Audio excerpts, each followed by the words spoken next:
जय हिंद दोस्तों। काव्य मैथ क्लास गोंडा के यूट्यूब चैनल में आपका स्वागत है और आशा करते हैं कि आप सब अच्छे होंगे। तो इस सेशन में प्रतिशत के इम्पोर्टेंट सवाल देखेंगे, जो कि अगले वीडियो में हमने प्रतिशत के कुछ इम्पोर्टेंट सवाल समझे थे। ठीक है, तो इस वीडियो में हम प्रतिशत के इम्पोर्टेंट सवाल देखेंगे। ठीक है, तो चलो अपने प्रश्न पे चलते हैं। प्रश्न अपना ये है कि किसी संख्या का 40% 12.8 के बराबर है तो वह संख्या बताओ। मतलब कोई संख्या जो है उसका 40% जो है 12.8 के बराबर है और फिर हमसे संख्या की वैल्यू पूछ रहे हैं कि संख्या क्या हो सकती है। ठीक है, चलो तो यहाँ पर हम लिखेंगे, मतलब संख्या क्या है, संख्या का 40%, मतलब 40% की जो वैल्यू दिया है वो 12.8 दिया हुआ है। किसी संख्या का 40% 12.8 है तो संख्या बताओ। तो इसका मतलब हो गया कि 40% की जो वैल्यू है वो आपकी 12.8 है। तो यहाँ से हम 1% की वैल्यू पता करेंगे तो कितना हो जाएगा, 12.8 और बटे में कितना हो जाएगा, 40 हो जाएगा। जब 1% की वैल्यू हम निकालेंगे तो वहाँ पर हो जाएगी 12.8 बटे में 40 हो जाएगा। या संख्या मतलब संख्या का मतलब हुआ कि 100% की वैल्यू बताओ। ठीक है, तो जब हम 100% की वैल्यू बताएंगे तो 100 से गुणा इधर कर लेंगे। ठीक है, और इधर 12.8 और बटे में 40 लिखेंगे और 100 से गुणा यहाँ कर देंगे। ठीक है, 1% की वैल्यू पता था और हमें निकालना संख्या, संख्या का मतलब 100% निकालना। ठीक है, तो हम क्या करेंगे, 100 से गुणा इधर करेंगे और 100 से गुणा इधर कर देंगे। 0 से 0 कट गया। ठीक है, और 4 एकम 4, 4 3 12, पॉइंट 4 दूनी 8, मतलब 3.2 गुणे 10 बच गए यहाँ पर। फिर 3.2 और 10 का जब गुणा करेंगे तो हो जाएगा 320, मतलब एक के बाद पॉइंट लगाएंगे तो कितना आएगा, मतलब 32 जो होगा इसका आंसर हो जाएगा। मतलब वो संख्या जो होगी वो 32 होगी। ठीक है, वो संख्या जो होगी वो 32 हो जाएगी। एक बार कैलकुलेशन फिर से देख लीजिए। 0 से 0 काट देंगे, 4 3 12, पॉइंट 4 दूनी 8, 3.2 और गुणे में 10 करेंगे तो आएगा 320। फिर एक अंक के बाद पॉइंट लगा देंगे तो कितना हो जाएगा, 32। तो इसका आंसर जो हो जाएगा 32 हो जाएगा। मतलब वो संख्या जो होगी अपनी वो 32 हो जाएगी। ठीक है, हाँ चलिए दोस्तों अगला प्रश्न देखते हैं। और प्रश्न अपना ये है कि किसी चुनाव में 2 उम्मीदवार थे जिसमें से जीतने वाला उम्मीदवार 54% मत प्राप्त करके 6 से 40 मतों से जीत गया, तो चुनाव में कुल कितने मत पड़े थे। मतलब इलेक्शन का सवाल है ये। ठीक है, इसमें 2 कैंडिडेट थे, तो पहले वाले कैंडिडेट ने 54% मत प्राप्त किए और 640 मतों से जीत गए। ठीक है, तो पहले यहाँ हम लिखेंगे फर्स्ट कैंडिडेट और सेकंड कैंडिडेट। ठीक है, फर्स्ट को कितना मिला है, 54%। अगर पहले कैंडिडेट को 54% मिला है तो 2 ही कैंडिडेट थे, तो दूसरे को कितना मिला होगा, दूसरों को मिला होगा 46%। मतलब अगर एक कैंडिडेट को 54% तो दूसरे को कितना मिला होगा, 46%। ठीक है, दोनों का डिफरेंस कितना आएगा, 12 में 14 में बचेगा 8, और दोनों का अंतर कितना आएगा, 8% की वैल्यू आएगा। दोनों का अंतर कितना आएगा, 8 का आ जाएगा। ठीक है, तो एक चीज़ ध्यान रखो कि हमेशा जो चुनाव के सवाल में जो हमेशा जीत और जो हार होता है, चुनाव के प्रश्न में जीत और जो हार होता है हमेशा उसके डिफरेंस का वैल्यू होता है। ठीक है, तो इनको 54% मिला तो इनको 46 मिला होगा और 8% का अंतर था, तो इन्हीं अंतर से जीत और हार होता है, इन्हीं अंतर से जीत और हार होगा।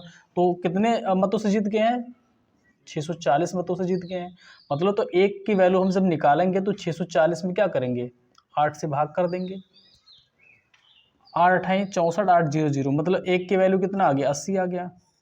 ठीक है, एक की वैल्यू 80 आ गया है। हमसे पूछ रहा है कि वैल्यू बताओ कितने मत पड़े थे, मतलब 100% की बात कर रहा हो।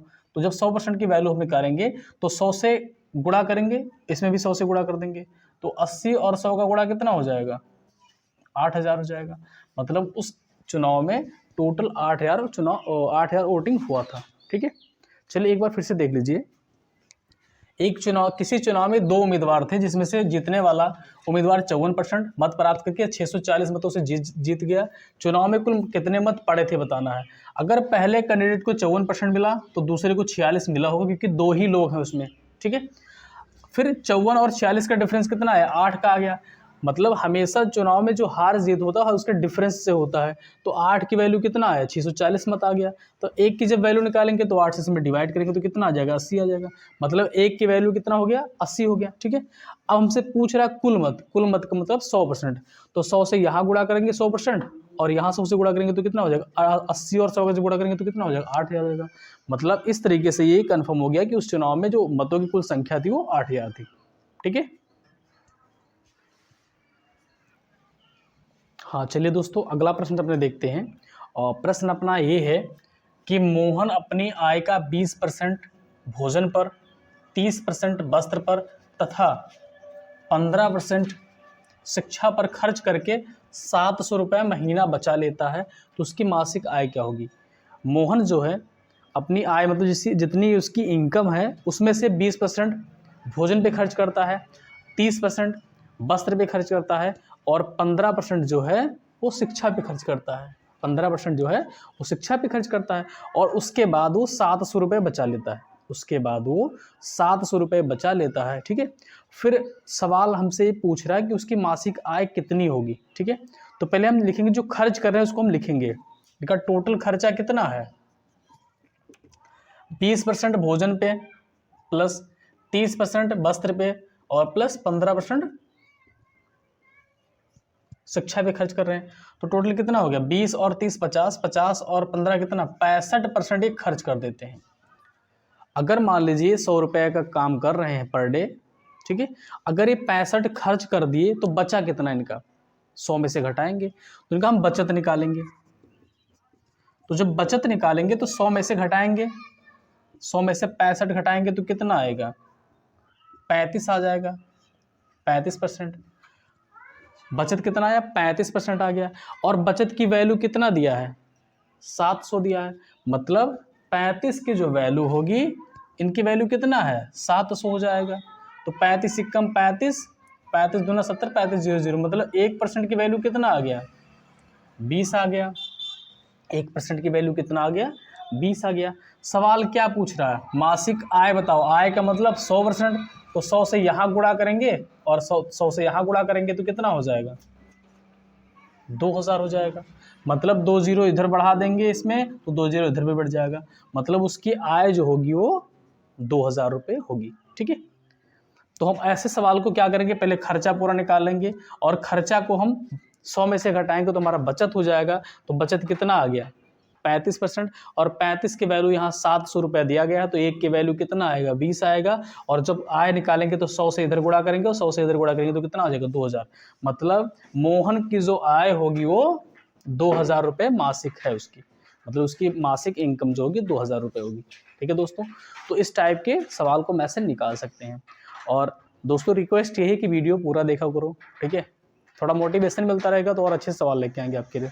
और वीडियो अगर अच्छी लग रही हो तो वीडियो को पूरा देखिए, लाइक करें और वीडियो को शेयर भी कीजिए। और जो नए साथी जुड़ रहे हैं वो हमारे चैनल को सब्सक्राइब भी कीजिए। ठीक है, जब आप थोड़ा सपोर्ट करेंगे तो भी हम अच्छे से और क्वेश्चन लेके आएंगे आपके लिए। ठीक है दोस्तों,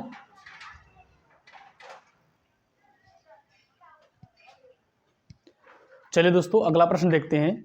प्रश्न अपना ये है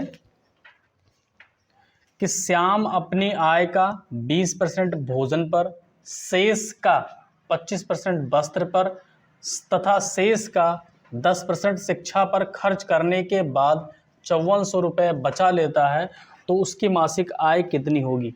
ठीक है, इससे पहले जो प्रश्न देखे थे उसमें शेष की बात नहीं कर रहा था। ठीक है, लेकिन इस सवाल में जो है वो शेष की बात कर रहा है। ठीक है, तो ये सवाल थोड़ा उससे हटके लगेगा।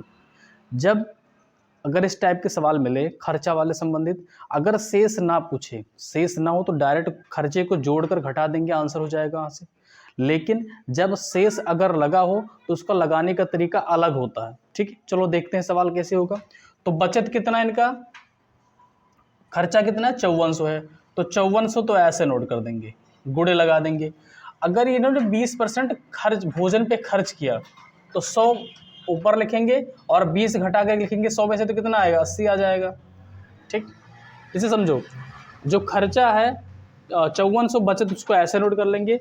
अगर ये 100 रुपये कमा रहे हैं तो पहले 20 खर्च करेंगे, तो कितना बचेगा, 80 बचेगा, लिखेंगे, गुणा लगाएंगे, फिर 25% शेष की बात कर रहा है ना, तो 100 ऐसे लिखेंगे और 100 में से 25 घटाएंगे तो कितना आएगा, 75 यहाँ नोट करेंगे, गुणे लगाएंगे, और फिर शेष कितना है 10% शिक्षा पे, तो 100 ऐसे लिखेंगे और कितना बचा, 90 बचा।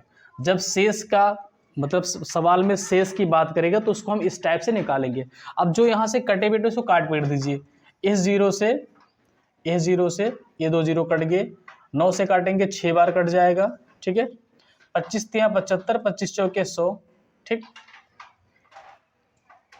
अब अगर देखा जाए 4 से काटेंगे 25 बार कट जाएगा, ठीक है, और थोड़ा गुणा कर लें तो कितना हो जाएगा, 600 हो जाएगा, 600 गुणे 25 तिया 75 और बटे में कितना 8, इनको लिखो, 8 एकम 8 सत्ते 56, हाँ 8 एकम 8 और 8 सत्ते 56, कितना बचेगा, हाँ 4 40, 8 पंचे 40, तो यहाँ पर हम गुणा करेंगे 75 गुणे 75 कर लेंगे, ठीक है, 75 गुणे 75 कर लेंगे तो इसका आंसर हो जाएगा। लेकिन गलती तो नहीं काटने में, 9 छक 54,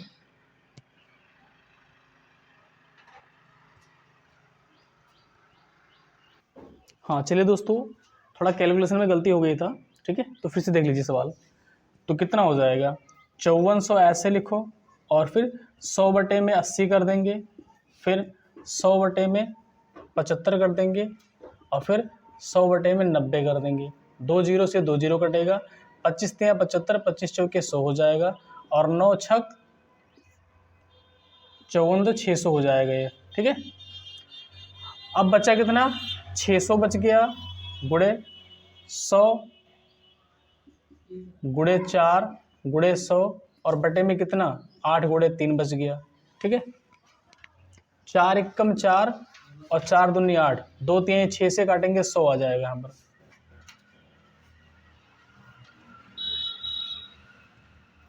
600, हाँ यहाँ 4, 1 मिनट, हाँ ठीक है, देखो 4 एकम 4, 4 दूनी 8, 2 3 6 से काटेंगे 100 आ जाएगा, मतलब 100 गुणे 100 जब गुणा करेंगे तो कितना आएगा, 10,000 इसका आंसर हो जाएगा, ठीक है दोस्तों। तो इस टाइप के सवाल को हम ऐसे निकाल सकते हैं, ठीक, इसका जो आंसर आएगा वो 10,000 आ जाएगा, ठीक है, आंसर जो होगा वो 10,000 हो जाएगा।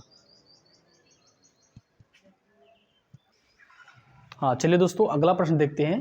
प्रश्न अपना ये है कि यदि 450 का 60% बराबर x गुणे 15 है तो x का मान बताओ।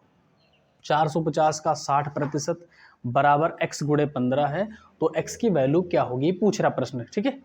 तो यहाँ लिखो 450 लिखो, गुणे 60% का मतलब 60 बटा 100, अगर कहीं प्रतिशत लिखा है तो वहाँ बटा 100 लिख सकते हैं, और बराबर x गुणे 15 कर देंगे।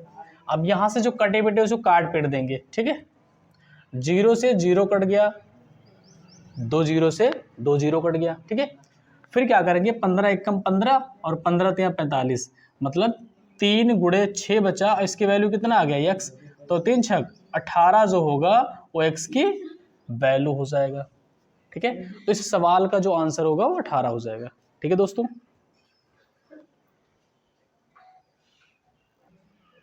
हाँ चलिए दोस्तों, अगला प्रश्न देखते हैं, और प्रश्न अपना ये है कि यदि x का 40% बराबर 40 है तो x की वैल्यू बताओ। x का 40% बराबर 40 है तो x की वैल्यू क्या होगा, ये पूछ रहा है प्रश्न, ठीक है। तो यहाँ लिखो x का मतलब गुणा, 40% का मतलब 40 बटा 100, गुणे का मतलब गुणा, 40% मतलब 40 बटा 100 और बराबर कितना 40 के, ठीक है। तो हम क्या करेंगे, 40 से 40 को उड़ा देंगे, ये उड़ गया, मतलब 40 से 40 को काट देंगे, उड़ाने का मतलब इसको हम काट देंगे वहां से, ठीक है दोस्तों।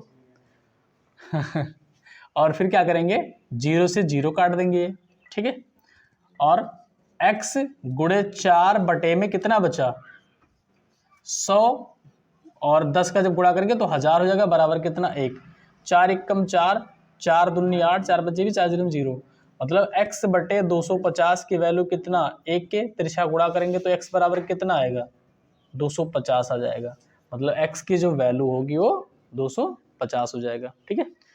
तो पहले एक बार फिर से देखिए, x का 40% तो x गुणे 40/100 का गुणा लगाओ, 40/100 बराबर 40, 40 एकम 40, 40 से 40 कट गया, 0 से 0 काट देंगे, x गुणे 40/100 और 10 का गुणा 1000 हो जाएगा, बराबर कितना, 1, 4 से भाग करेंगे तो कितना आएगा, 250 आएगा। मतलब x/250 की वैल्यू 1/1, तिरछा जब गुणा करेंगे तो x की वैल्यू कितना आएगा, 250 हो जाएगा। तो इस तरीके से इसका आंसर हो जाएगा दोस्तों, ठीक है।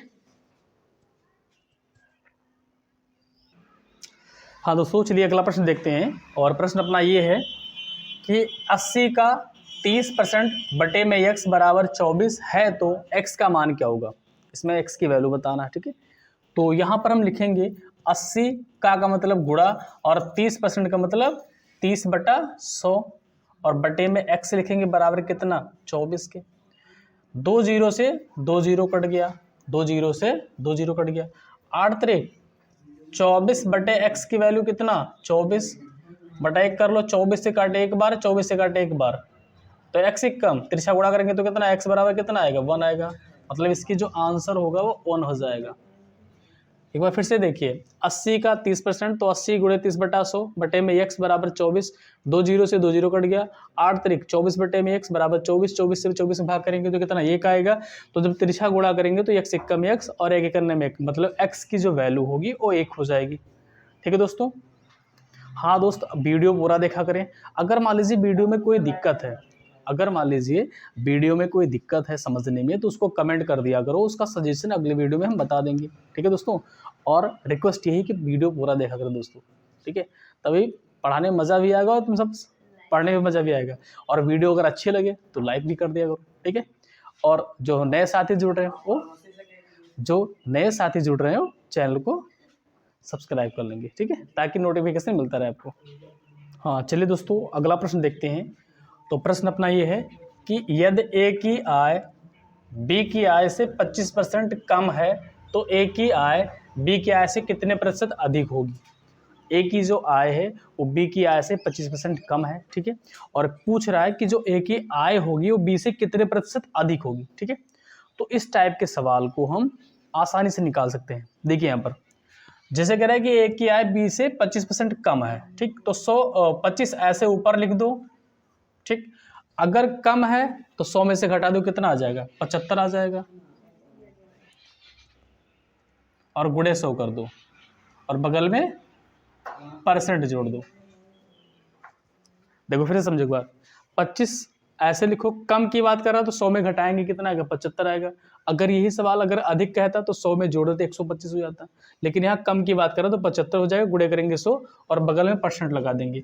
25 एक कम 25, 25 दिया 75, 100/3, 100/3% का मतलब 3 से जब भाग करेंगे तो कितना आएगा, 33.3 आएगा। मतलब 33.3% जो होगी वो ए की आय जो है बी से अधिक होगी, ठीक है। तो इस टाइप के सवाल को हम इस तरह से निकाल सकते हैं, इस टाइप के सवाल को हम इस तरीके से निकाल भी सकते हैं, ठीक है।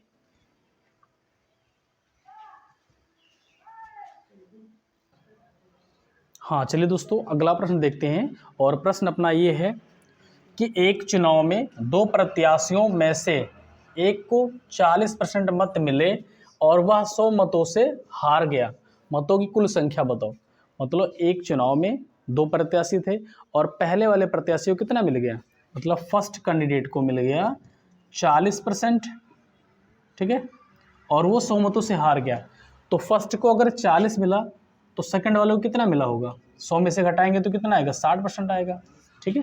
2 ही कैंडिडेट थे, तो अगर एक को 40% मिल गया तो दूसरे को कितना मिल जाएगा, दूसरे को मिल जाएगा 60, ठीक। फिर कह रहा है कि वो 100 मतों से हार गया। तो हमेशा एक चीज़ ध्यान रखो कि जो हार जीत होता है हमेशा उसके डिफरेंस से होता है, उन दोनों का जो प्रतिशत का अंतर होता है वहीं से हार जीत होता है, ठीक है। तो इन दोनों का अंतर कितना आएगा, 20%, और 20% की वैल्यू कितना दिया गया है, 100 दिया है, 20% की वैल्यू 100 दिया है। और हमसे पूछ रहा है कि मतों की कुल संख्या बताओ। मतों की कुल संख्या का मतलब हो गया 100% बताओ उसका, ठीक है।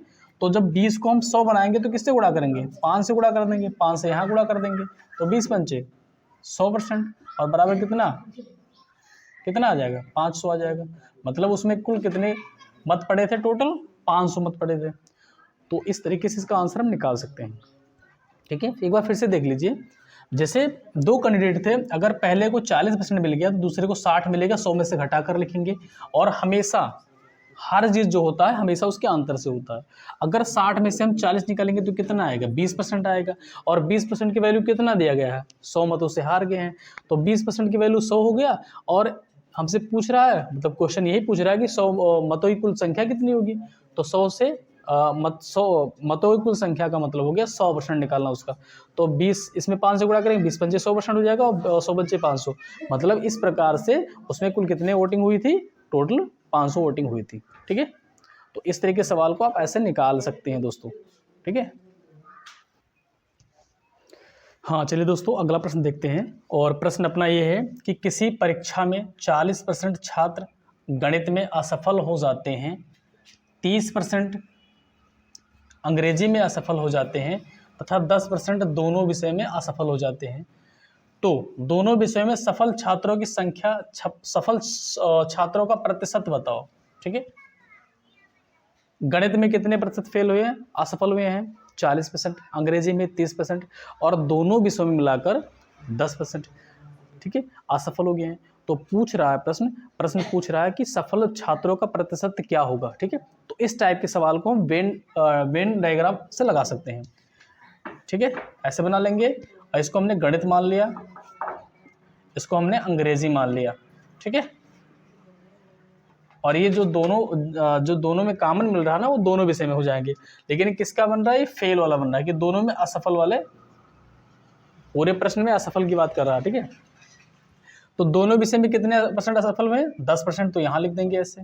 ठीक है, अब गणित में कितने असफल हुए, तो गणित में असफल हुए हैं 40, तो 10 तो पहले आ गया, तो कितना बचेगा, 40 में से 10 निकालेंगे तो कितना, 30%, यहाँ लिख देंगे। अंग्रेजी में कितने असफल हुए हैं, 30%, तो 10 तो पहले आ गया, तो कितना बचेगा, 20 बचेगा। अब इनको जब जोड़ेंगे तो 30 और 10 40, 40 और 20 60, मतलब 60% जो छात्र हैं वो क्या हो गए, फेल हो गए। अगर 60% फेल हैं तो हमसे पास की बात कर रहा है, पास मतलब सफल की बात कर रहा है, पास की बात कर रहा ना, तो 100 में से 60 घटाएंगे तो कितना आएगा, 40% आएगा। तो 40% जो होंगे वो पास हो जाएंगे। ठीक है, एक बार प्रश्न फिर से देख लीजिए कि किसी परीक्षा में 40% छात्र गणित में असफल हो जाते हैं और 30% अंग्रेजी में असफल हो जाते हैं, 10% दोनों विषयों में असफल हो जाते हैं, तो दोनों विषयों में सफल छात्रों का प्रतिशत बताओ। ठीक है, तो हमने वेन डायग्राम बना लिया यहाँ से, तो ऐसे बना लिया यहाँ से, इसको गणित मान लिया, इसको अंग्रेजी मान लिया, यहाँ पर जो दोनों कॉमन मिला उसको दोनों में मान लेंगे। ठीक है, तो दोनों में कितने % थे, 10% थे, तो उसको पहले लिखेंगे। ठीक, फिर गणित में कितने थे, 40%, तो 10 तो पहले लिख दिए, तो 40 से 10 निकालेंगे तो कितना आएगा, 30% गणित बचेगा यहाँ पर। फिर अंग्रेजी में कितने % असफल हुए थे, 30, तो 30 में से 10 तो पहले आ गया, तो कितना बचा, 20। जब इनको हम प्लस करेंगे तो कितना हो जाएगा, ये हो जाएगा 60%, मतलब 60% बच्चे जो छात्र थे वो असफल मतलब फेल हो गए थे। अगर 60 अगर फेल हुए तो सफल कितने हुए, सफल का मतलब पास कितने हुए, 100 में से 60 हटाएंगे तो कितना आएगा, 40 आएगा। मतलब पासिंग जो वो परसेंटेज है वो 40% होगा, जो उसका पासिंग % है वो 40% हो जाएगा। ठीक है, तो इस तरीके से इसका आंसर हो जाएगा। ठीक है दोस्तों।